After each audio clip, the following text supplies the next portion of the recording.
While most Americans were enjoying our country's favorite day to celebrate revolution on July 4th by grilling some burgers and kicking back some beers, Traitor-in-Chief Trump decided that Independence Day in America would be the best day to announce that he's meeting with the guy who stole our last election, Russia's Vladimir Putin. Yep, he literally took the day when America celebrates overthrowing an oppressive tyrant and gaining political independence by announcing a meeting with the authoritarian leader of a foreign country that's politically pulling his strings. It's like he's just flaunting his treason in our face and daring us to call him out on it. It's outrageous.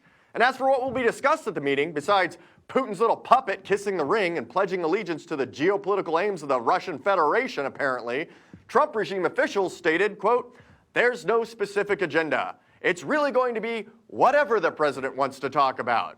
Now, normally a president would spend a lot of time briefing for a bilateral meeting like this, but we all know Trump doesn't like briefings. And he would be particularly focused on what specific areas of global concern the two countries can find mutual interest and negotiate over any conflicts of interest.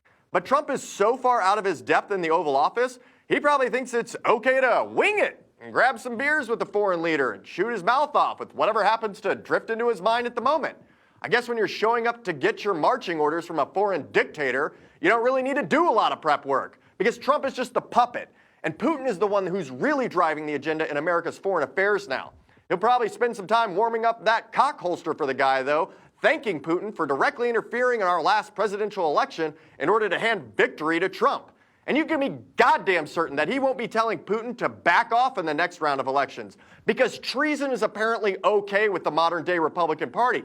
You know, as long as it wins you the next election, you bunch of traitors. And the problem with that line of thinking is that one day, all of Trump's lies will be exposed. The robe will be removed, and we will see him for what he really is: a charlatan, a bigot, and Putin's little bitch. And when that day comes, the Republican Party and all Trump's enablers in Congress will pay a heavy price for being complicit in this treachery. And if Republicans can't find their way to impeaching this illegitimate president, then they are the handmaidens of a Russian overthrowing of our government. And our only recourse left as patriotic Americans will be a revolution at the ballot box that so thoroughly decimates their numbers that this party of traitors to the Republic will never recover.